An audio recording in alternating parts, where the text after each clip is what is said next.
Ladies and gentlemen, welcome back to Driven Wyld. Today we are going to be talking a little bit more about a very fraudulent company known as One Fat Frog.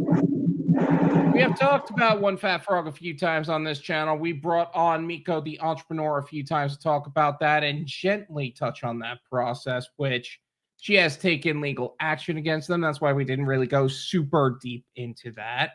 But we have brought back Miss Mico and Budsoda on the subject again. How you guys doing? Well, Doing just fine. Great to have you guys both here, and I'd be here with you. Sorry, I missed the last one. Yeah, you're good. You're good. We are I'm sure the comment section shamed you plenty, but either way, we are gonna quickly go over some disclaimers, and we're just gonna jump right into it. The content. And I'm going to make sure that it is off so that way we don't get interrupted by nonsense again. Can't take a Grubhub order mid-interview, right? The content of this video does not contain and is never intended to be legal, business, financial, tax, or health advice of any kind. This video is for entertainment purposes only. It is advised that you conduct your own research and consult with qualified professionals before applying anything online.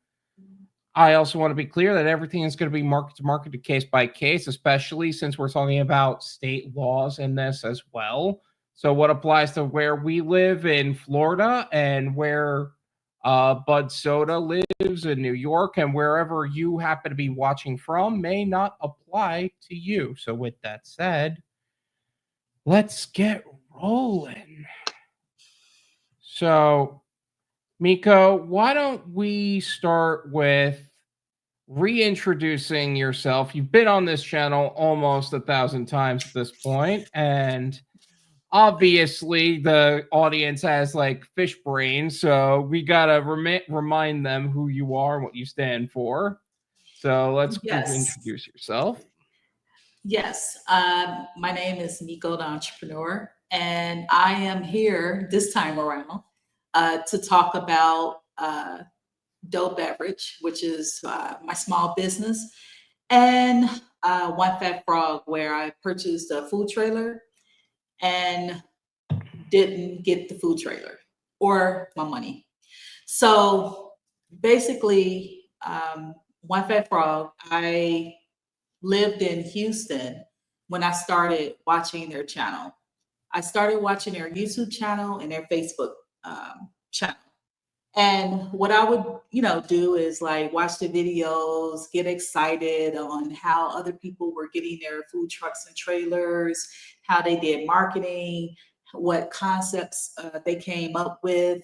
And I said, you know what? I'm going to take my business to the next level. So within, let's say a year, I relocated back to Orlando, and I actually went to the company because I was so excited because I've been watching them for a year. I went to the company and thought, like, wow, I'm here. And got finance for the food truck or food trailer.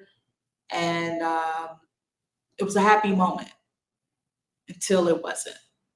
And that's what we're going to get into right here on this channel.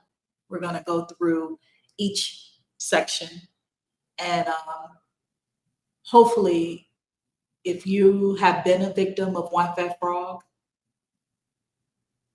and your dreams, they stole your money, they stole your dreams, you end up going homeless, you left your job, you had to find another job, you had to work 3 jobs just to get back on track, I need you to leave a comment below, and so you can tell your story.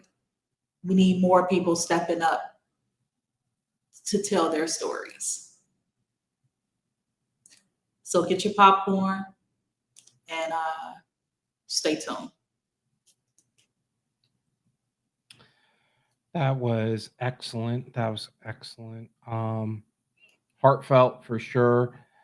I do want to say one thing. We did have Mico on a few times already talking about her ghost kitchen, how to get started, like her growing her business, and a couple of times about One Fat Frog on a general standpoint. So if you guys want to check out those videos, feel free to check them out. They're all on the YouTube channel.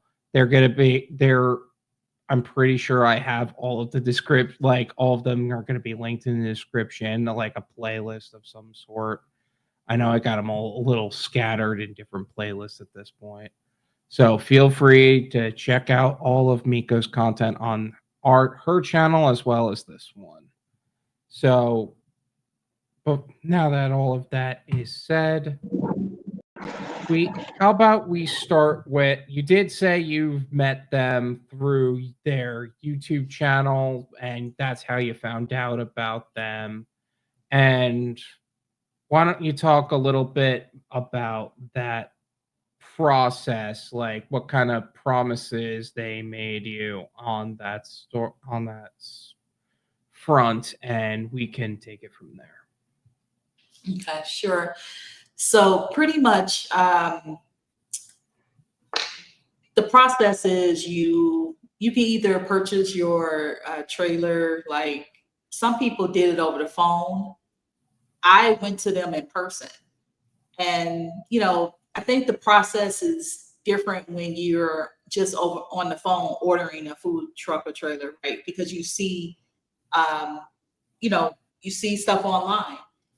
But me, because I knew that I was going to relocate back to Orlando, I wanted to be a little more, personable, one-on-one. So the promises that they made were me getting my food truck or trailer the end of May. And now when I got there, I think it was, let's just say it was December 14th of 2022. I actually was financed the same day that I went, and I put $1,000 down. And yes, I had, the finance company gave me like a payment arrangement, how many months I had to pay and how much I would pay per month. And, it was going to be step by step, not really holding your hand, but, every month they would send you like an email of, how to get started, how many employees should you hire, what type of food would you sell. It's just, an email a month that they would send you, kind of like just to help you. But then, like I said, I was supposed to get my food truck trailer the end of May. In March, I received the email, and I'm paraphrasing right now because I don't have the email in front of me, but pretty much it was due to COVID that they couldn't get the parts and it was going to be a delay of me getting my food trailer. So I'm like, okay, because I get it. I don't know what's going on. That was the first red flag. But I didn't think of it as a red flag because they sent me an email. I was like, okay.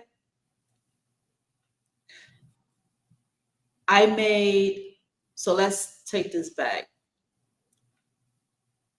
December 2022, I was financed for like 33,000 or something like that. Well, financed for 25, but I think the whole trailer ended up being like 33,000.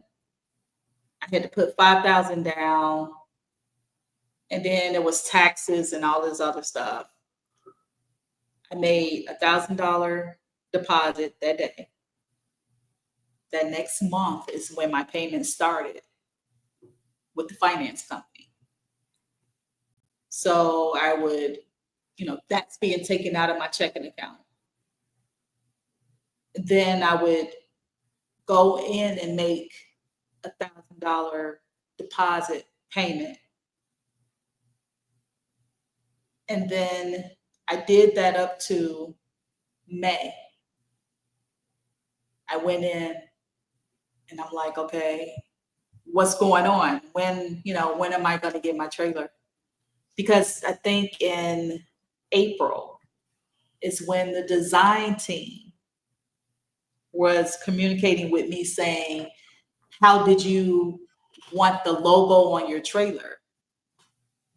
And we were going back and forth via email, on phone calls, which I think the logo should have been included because it was like a small logo. It was like that was like $1,700 or something like that.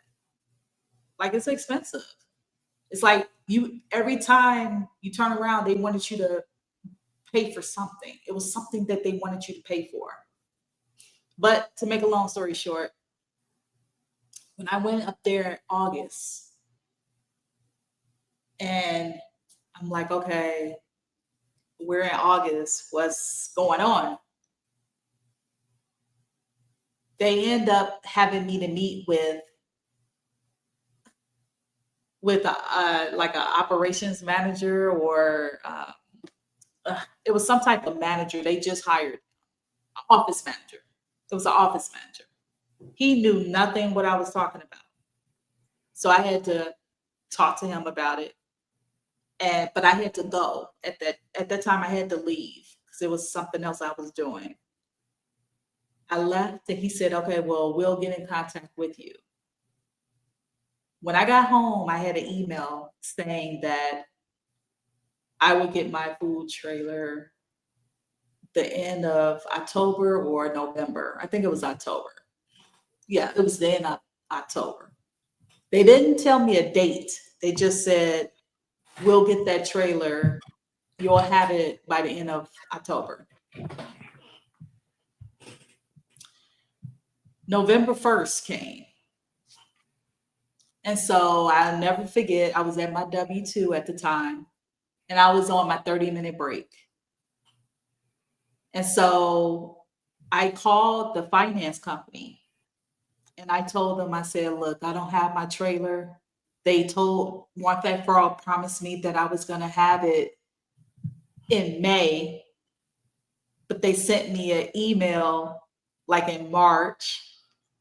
And then they told me that I was going to have it in October, and it's November 1st. So the finance company said, if they give you your money back, then we'll give you your payments. I said, okay. I called. Now, just mind you, I'm on my 30-minute break. So I called One Fat For All, and I ended up getting in touch with Mario, who was my salesperson. When I told him that I wanted my money back, he said, we don't do refunds. I'm like, what do you mean you don't do refunds? I didn't get a trailer. You lied about it. I want my money back. I don't even want it. And so that's when I say, you know what? Something has to change. So I'd never been in this situation before. And so I was trying to figure out how I was going to get a lawyer. So I went to 3 top lawyers here in Orlando. And every single person told me that they do not take consumer protection cases, that I could go and talk to someone else or try these other companies. But when I went to talk to these other companies, they said the same thing. I couldn't even get a pro bono. I couldn't even get anyone to do it for free. It's something about One Fat Frog. And I don't want to get into that right now because we're going to get into that later. But it's something about this company. They were like protected. So Yeah, that is that it's insane how these salespeople who seem so nice to your face, and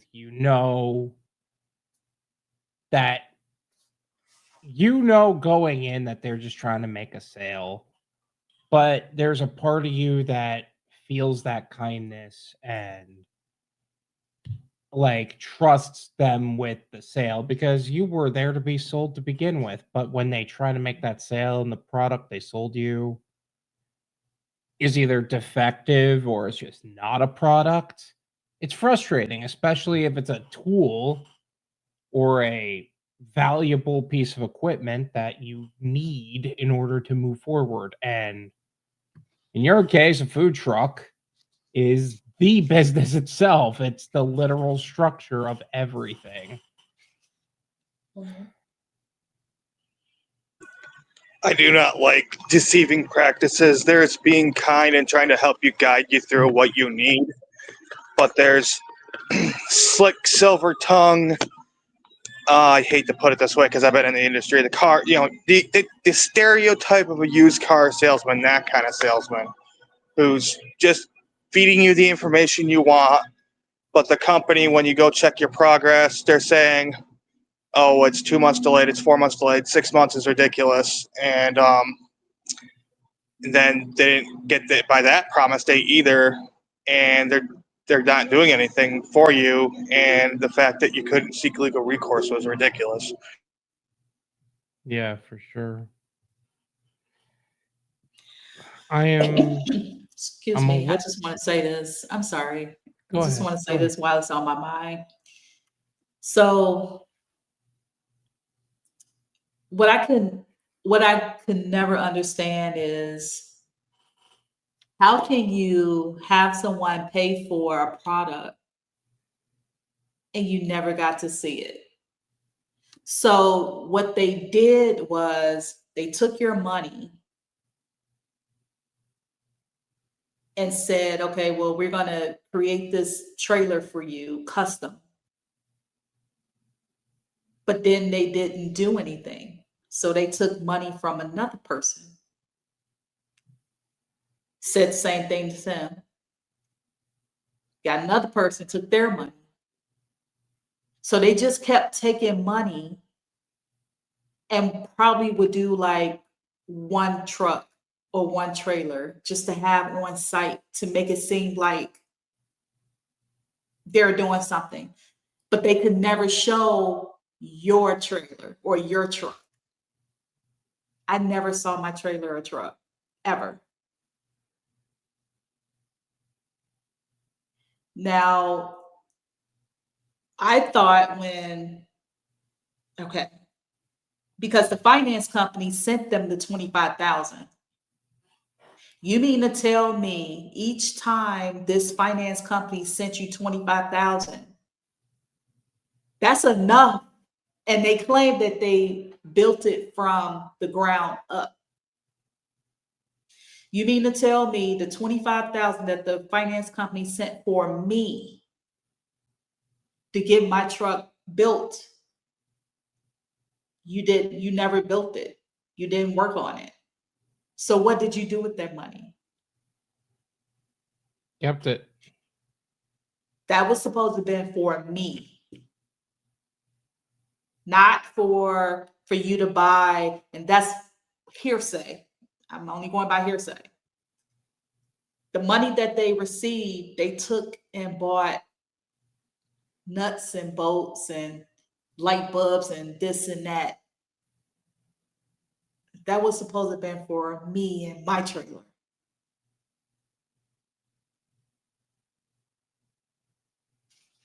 I just wanted to bring that up. To me, that's a definition of a Ponzi scheme. You're taking money from one person and shuffling it over to another. I don't know if that's the exact when you're doing sales and buying equipment, but you're still doing it under false impressions.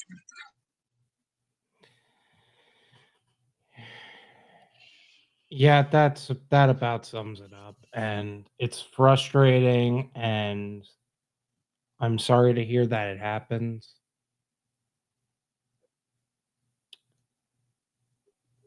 I don't know what else to say other than that.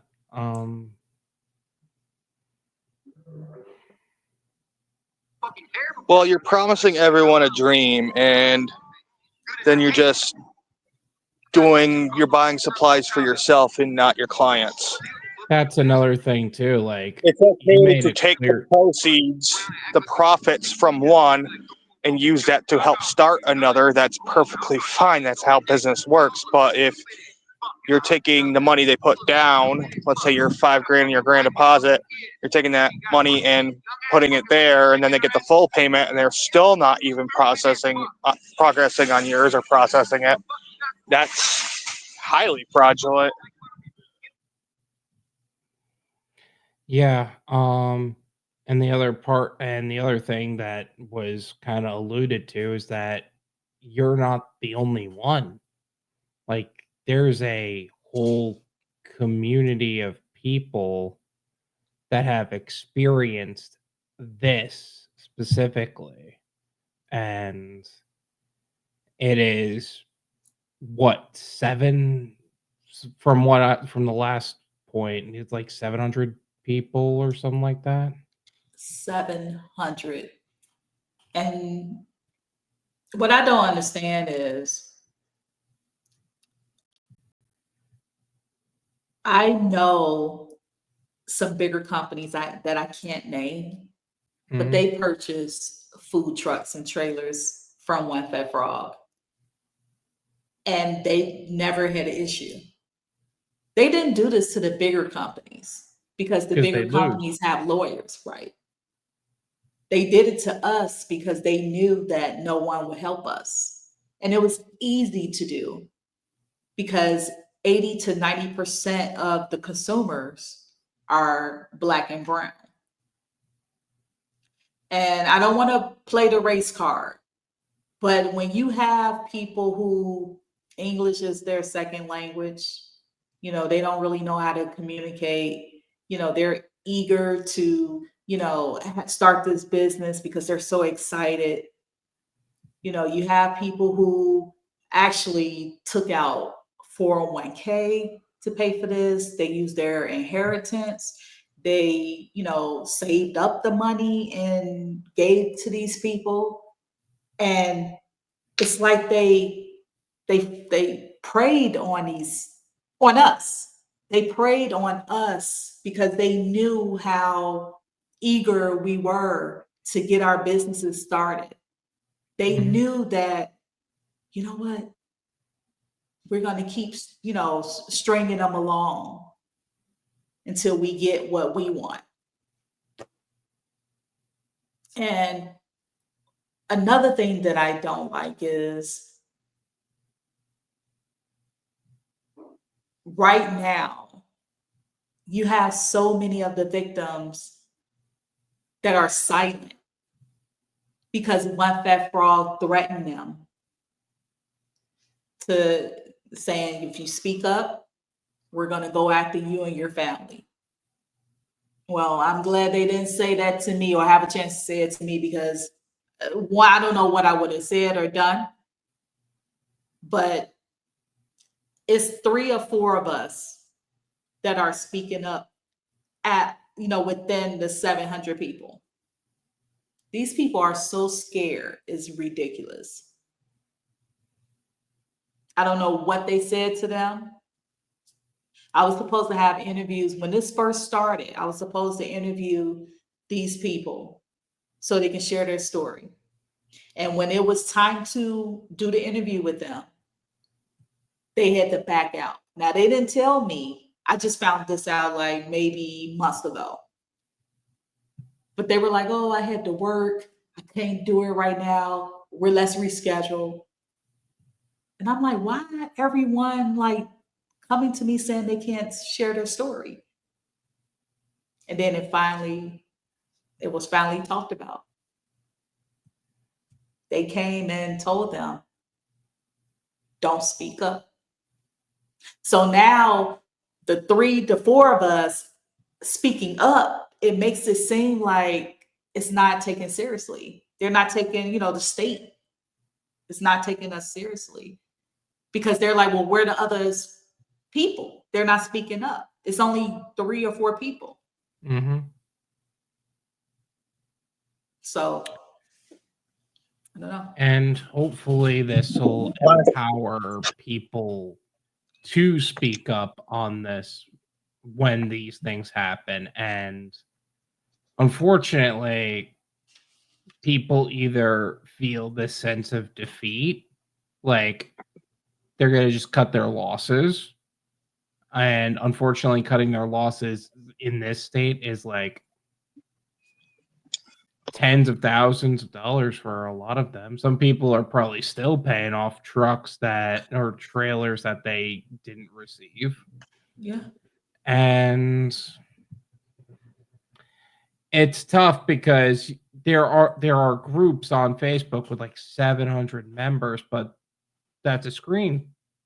That is a screen with a number, with accounts that can or cannot be real, that in the eyes of the state.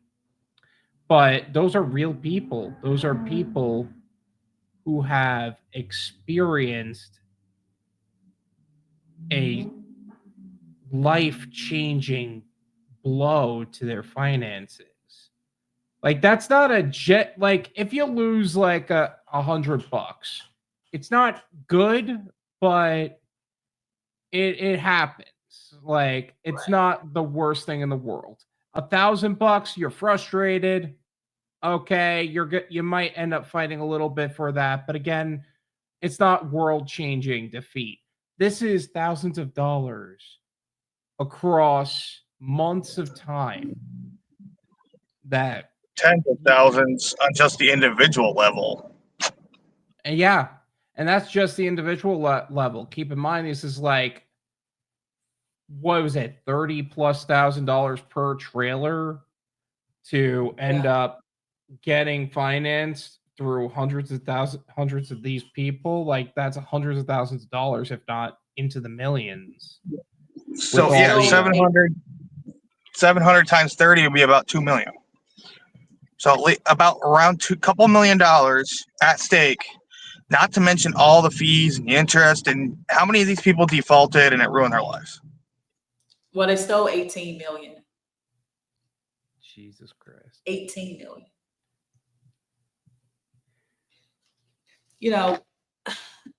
I know we need to stay on course, but I'm out of 13,000. It's people out of 50,000 cash. Mm-hmm. Like 50,000. And I think the ones who paid in cash, that was like taking candy from a baby. Yeah, pretty much. It was like, oh, well, if you give us half of it, we'll make sure we have your trailer within 8 weeks. They didn't have their trailer. It's people who paid like the whole 50,000, the whole 100,000 cash. Now, I know my situation is a little bit different, but my heart goes out to the people who paid cash because they have literally no paper trail. Yeah, they gave them an invoice, but it's not like, you put it on a credit card and you have that paper trail, to dispute. You can't really dispute cash. Yeah. It's gone.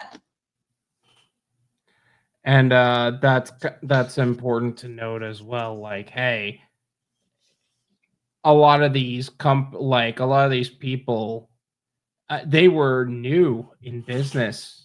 Like they didn't know that you got to buy this equipment through your LLC or S corp, so that way it's legally protected. So you can get your lawyer, like in the event that something happens, your lawyer sees like, hey, this was a business purchase. This was made under like business documentation.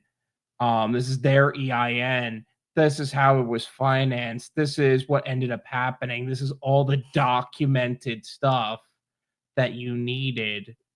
They just took it at face value. That's not something you take at face value, especially from salesmen. And like, but somebody who is super well versed is going to know that. But what about the person who came from their home country who thought they had it, like they were going for what they were told was the American dream, being in business for themselves? Questionable English, they fought through the immigration system, got here legally, got their papers, was gonna be in business for themselves, and this is their experience? Or what about somebody who didn't exactly grow up with money, but had a dream to have that money, to have that like life that their parents that loved them very much, but just couldn't give them the life that they wanted. And because of that, they ended up they said, I'm gonna do this for the kids I will eventually have, so I can provide them the life that I wish that I had growing up. And this is their experience. What talk about an American nightmare. Oh my gosh. And I'm in it. Like, I feel like I'm in a nightmare every day. I can't wake up. Like, did this literally happen to me? I mean, I started my business in Houston and decided to come here to grow it, to get a food trailer. And I end up in this situation. But I think now I came here to grow my business. But spiritually, I came here to out these people. Now, before I filed my lawsuit, they were sued before, but it was kind of swept under the rug. You know what I mean? They had a They few probably here and settled there. out of court and tried to keep it as quiet as possible. Yeah, I get that. Most legal cases are, actually speaking, in terms of business. I think 90% of them get settled out of court before it even enters litigation. In your case, you actually had to litigate this, and if I'm not mistaken, you couldn't get a lawyer on your side, but you decided to be your own lawyer in this case. I had to. I'd never been in this situation before. And when I filed, that's when everything just started crumbling down. It's like I lit the fire, like I started it. And my experience of going through this, what I can't understand is I had to pay for the forms. Like, when you go in and file a lawsuit, you got to pay the fees. And that's probably why a lot of people didn't file, because they didn't have any extra money. Yeah, if you're out of state, it's hard to, okay, now you got to get a flight or drive, right, to come here to file.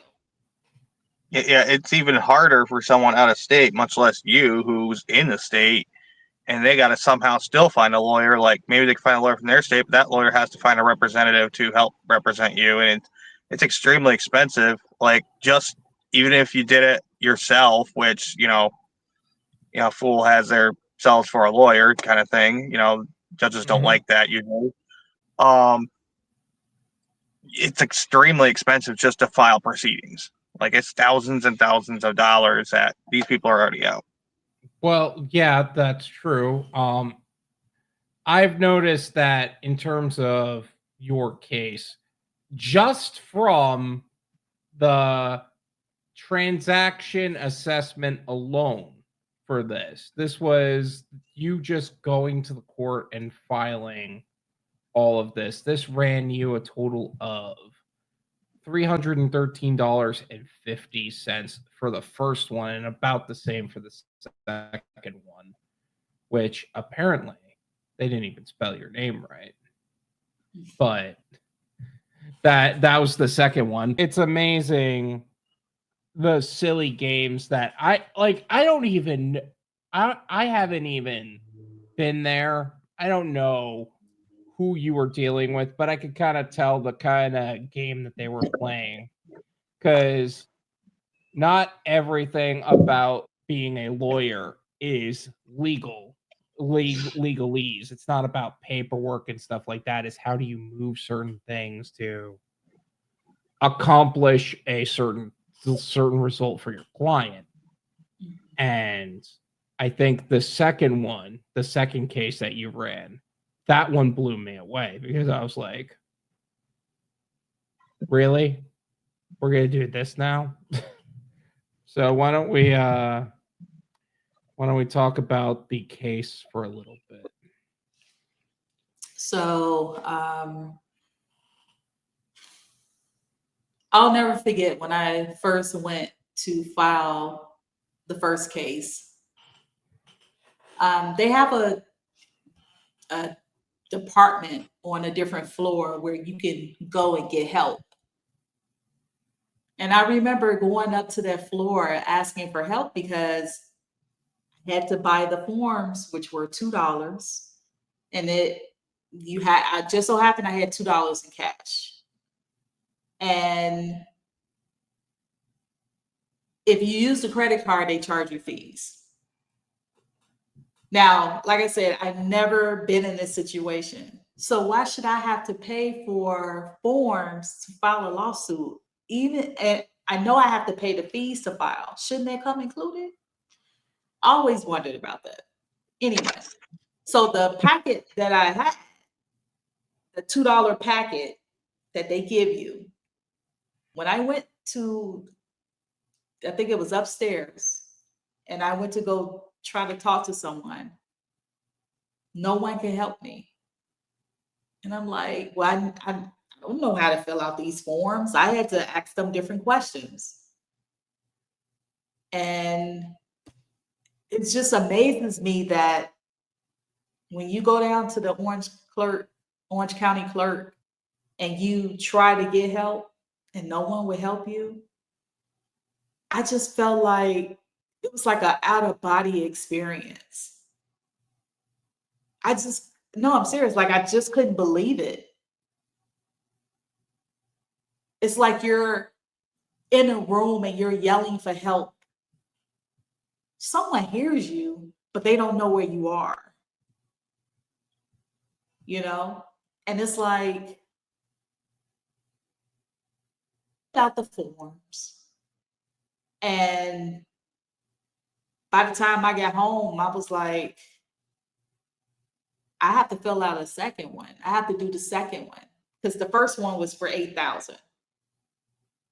And then I had to do the second lawsuit, which I did later. And, I never been in mediation. I didn't know what that was. So I had to go through that process. You're in mediation. And then you have, they always sent their lawyer. And so it just went quick. That's all I can say. It went quick because it was still online. We were via Zoom. And then I had to wait for the actual court date.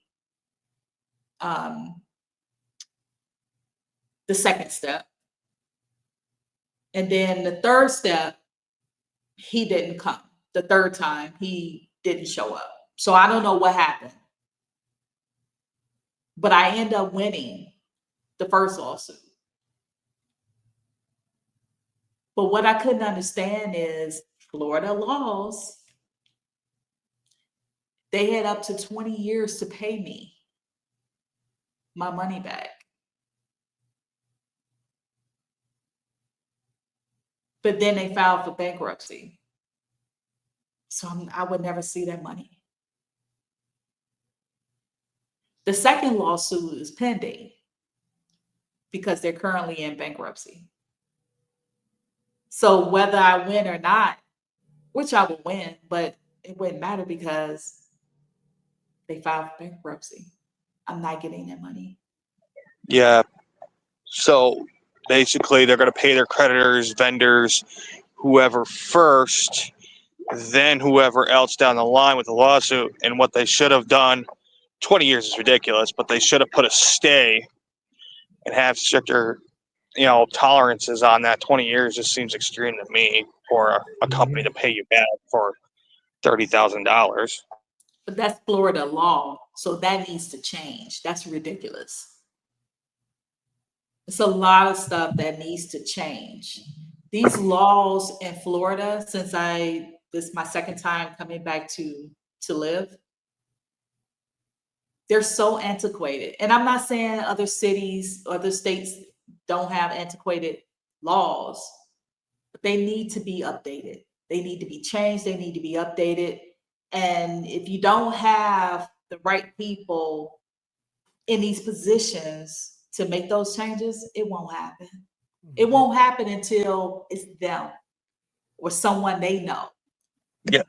So what you're calling for is tort reform and expedite the process and have simple rules and not here you can keep kicking the bucket down the road, and under certain circumstances there should be stays, legally speaking, on that. As far as me being a legal beginner knows, I think that there definitely needs to be that, not just on a state level from multiple states, because they're talking about it here too. I keep hearing ads, but on a nationwide level. Yeah. Also, I just think that they need to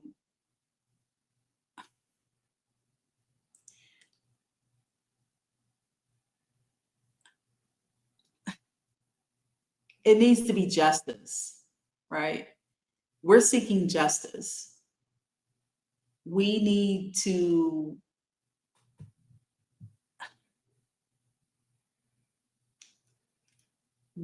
they need jail time.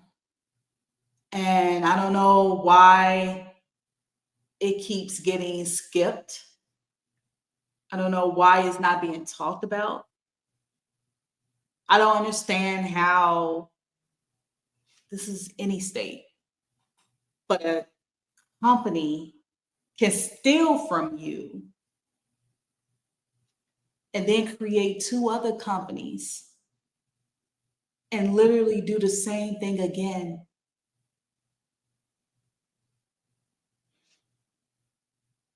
Your own state is not helping the people. It's like, yeah, I live here, but the state is not helping the other people that live, like native, like people who live here. Something needs to be done. Yeah, I'm guessing they give it to the right politicians. I'm going to guess your AG, is they've donated to them or something, and maybe they're being protected that way, or they just have a connection somewhere. Because there's a lot of dirty state AGs. I know this is unrelated, but timeshares, I think it was the state of Washington, the AG backed the scummy timeshare companies versus the people, who are getting crushed by it. And, it's similar in the concept that people are getting ripped off. And these people should be held criminally liable. You can only hide behind an LLC in bankruptcy civilly, not criminally. These people should be held liable and be sitting somewhere in a federal prison for years. Yeah, I agree. So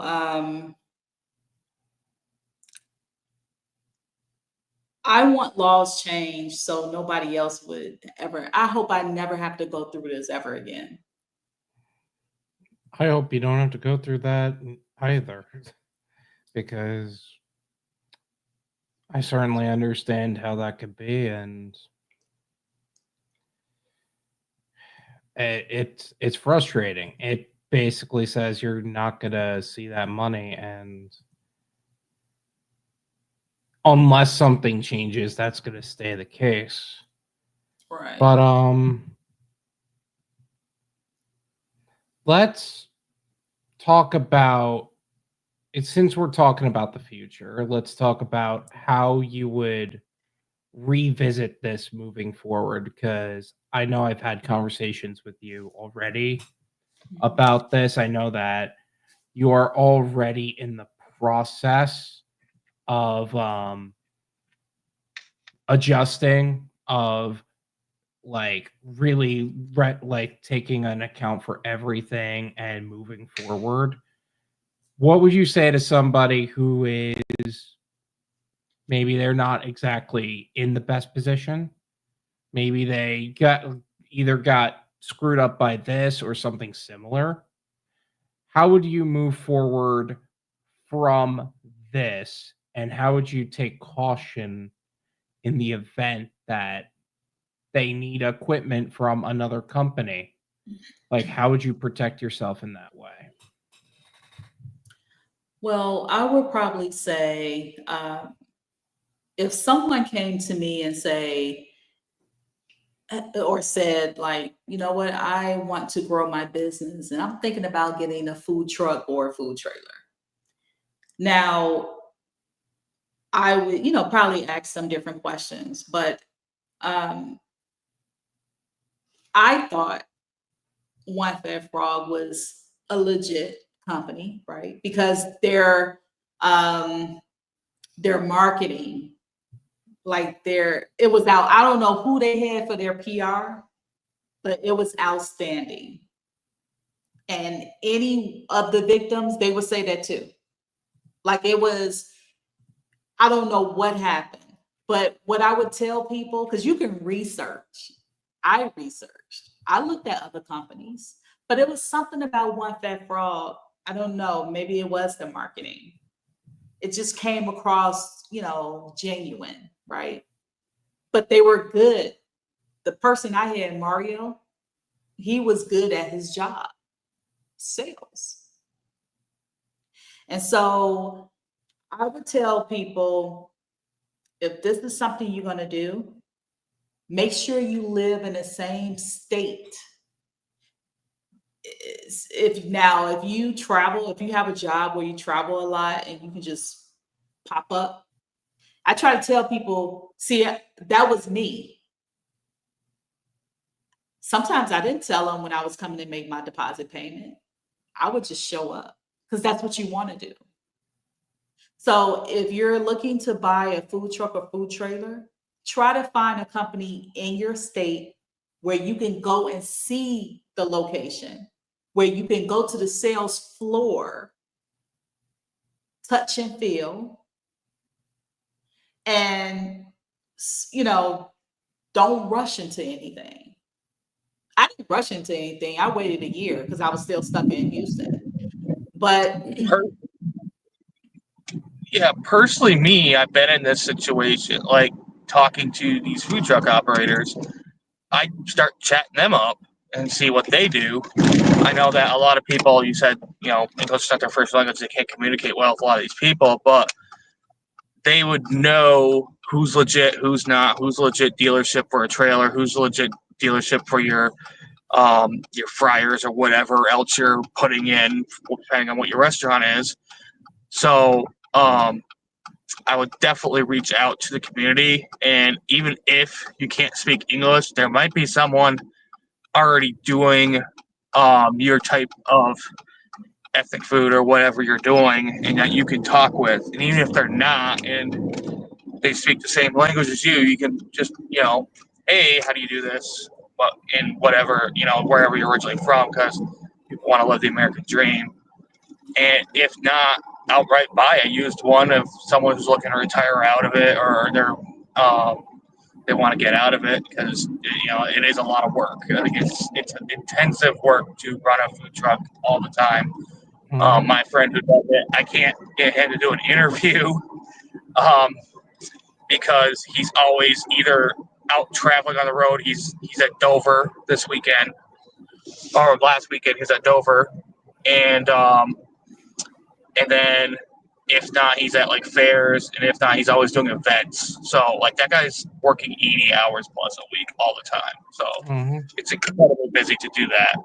So some people just like, okay, I just don't want the headache anymore. I'll sell my business, get whatever equity I can out of it, and I'll go back to working a normal restaurant because they usually line something up. But I would definitely talk to those kind of people. Also, always have a plan B. Now, my plan B was a little bit different. I always had like different things that I, had my hands in. I think also probably what you want to do is you probably want to make sure you don't quit your job.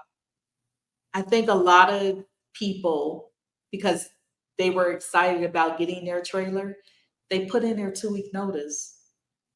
Because if the company told you that you were going to get your trailer, you're preparing, right? So if I met someone today and they said they wanted to get a food truck or food trailer, I would tell them, try to find one in your state where you can go and see the person and deal with them on that level. Don't ever pay cash for it. I don't care if you have to put $1, 10,000 on a credit card. You want to have credit card payments. Never pay cash. You need a paper trail.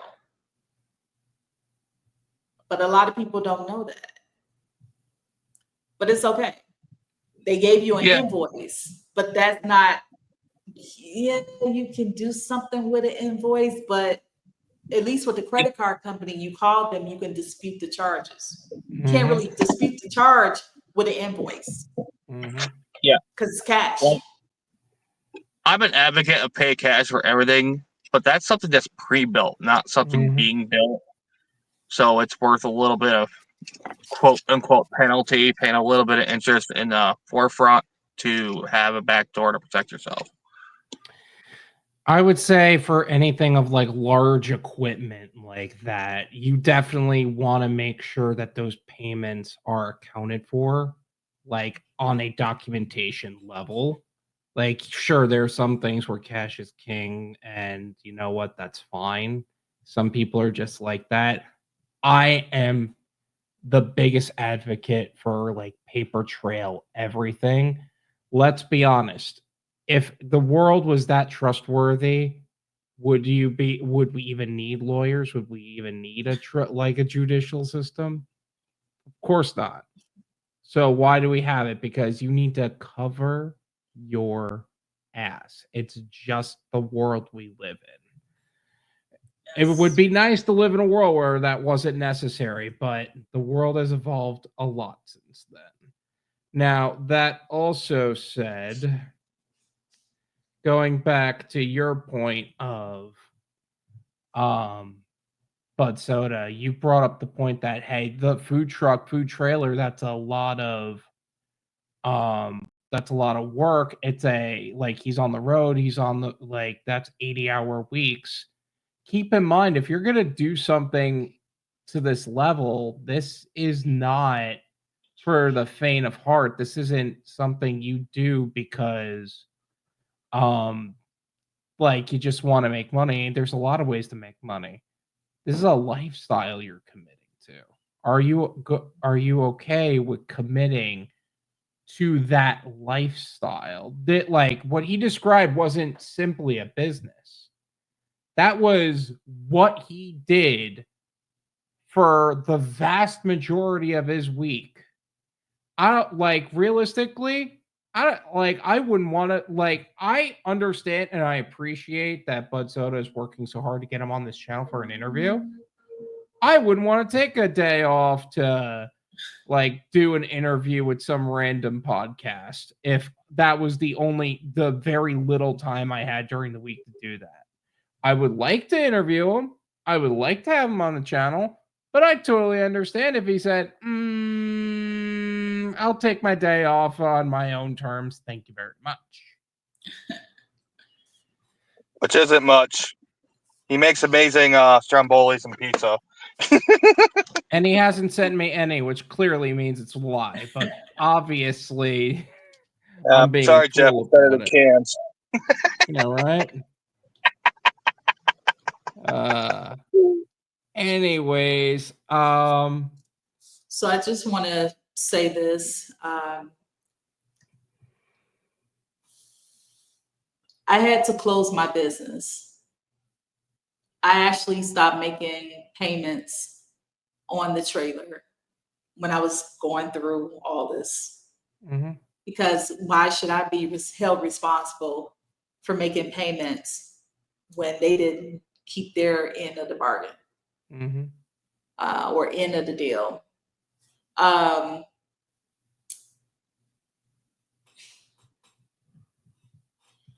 I've been trying to get my life back on track for the last 2 years. And moving forward, I'm going to make sure that if I get into another business, because it's going to take time for me, because now I got to save up money. I had to change my life. I had to rearrange things because of what they did. And so now I got to rewind and go all the way back to the beginning while they live their lives and they own and they're doing this to other people. The other two companies that they created, Phoenix Food Truck and Trailers and Maverick Manufacturing. And they already have lawsuits against them with these companies. They're doing the same thing. They're doing the same thing. I think is a brand of trailer. That's really deceiving. Like if they're similarly named to a brand of trailer that is already existing.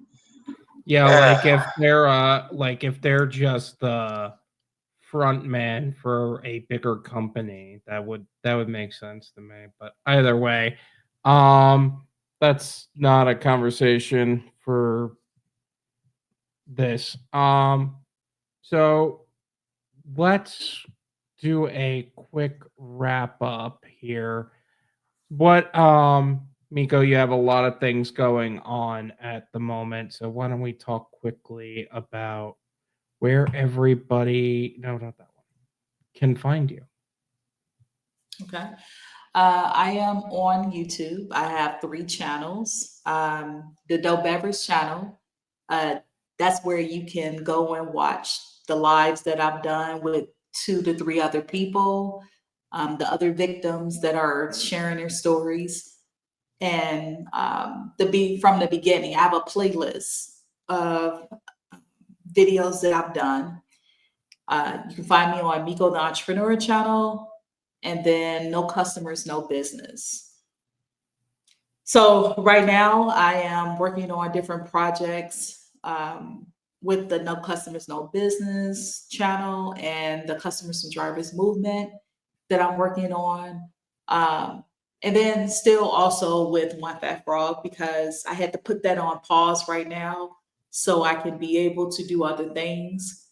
I will resume back doing the lives with Want That Frog, regarding them.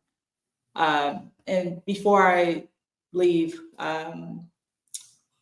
we have been having like different hearings that we had to attend. This last hearing was, I think it was May 7th. And it was at 10 o'clock. I was on there. And I actually did a live that later on at night. So go check out that live. But I just couldn't believe how, you know, they were just, the judges were and the lawyers were having like conversations. Like it's, they didn't take it seriously. They didn't take it. They didn't start on time. They started like 7 minutes late, and then they ended early. I think it was supposed to be for an hour. They didn't allow us to ask questions. And they said that the next hearing is going to be July 22nd. They were supposed, in the May 7th hearing, they were supposed to talk about 3 of the creditors, because I'm considered a creditor. We all Mhm. are. That they were supposed to get their money. They didn't discuss none of that. So I reached out to both of the mayors, mayor of Orlando and mayor of Orange County. I received response from one of the mayors. But I don't know what else we can do. I don't know what else we can do. And so if anyone here watching, and you've been in this situation, not just with One Fat for All, but you've been in other situations with companies who stole money from you, and you need a place to come and, vent, make sure you go to the Dope Beverage channel. The information will be in the description below. And you can be able to go to the channel and leave me a comment. So maybe we can get your story shared on the next live that I do on the channel. I am going to move forward because I have no other choice but to move forward. I have to. But what I can say is, I know we're going to get justice. And I believe in a higher being. I believe in God. And he's working behind the scenes. And he's going to make sure that we get our justice. We're going to get our money back. And we're going to get our lives back. So if you're one of those victims or one of those people who just need to share their story, please reach out to me.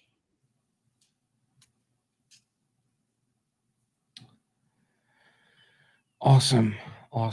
And that's really powerful stuff right there with what you've dealt with the creditors and all of that.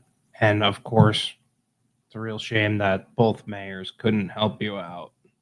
Or the whole lot of you out, really. But politics be that way, I guess. Bud, would you like a chance to plug your stuff in really quick? Yeah, so join us every Tuesday night at 9 p.m. On the Budsoda and the Driven Wyld channel for our live stream. I've been trying to get back going with gig work here a bit. I do work a hybrid model right now, but I feel very bad for any of the victims that have been victimized by someone like this or in a similar situation. Reach out, put your voice out there. Mico's channel is probably a good way to get that voice out there. But I hope everyone had a thought-filled time with this conversation. I appreciate your time, Mico. I apologize that I'm still out here trying to grind up a little bit because I'm hurting for money myself. So I really appreciate both of your time. It was great having another interview with you, Mico, and thank you for your time as always, Joe. Up above, he put a logo for my Cashapp, $sign Budsoda02. I'm not monetized yet. And go look at my live stream playlist on my YouTube to help get my watch hours up and subscribe. Thank you.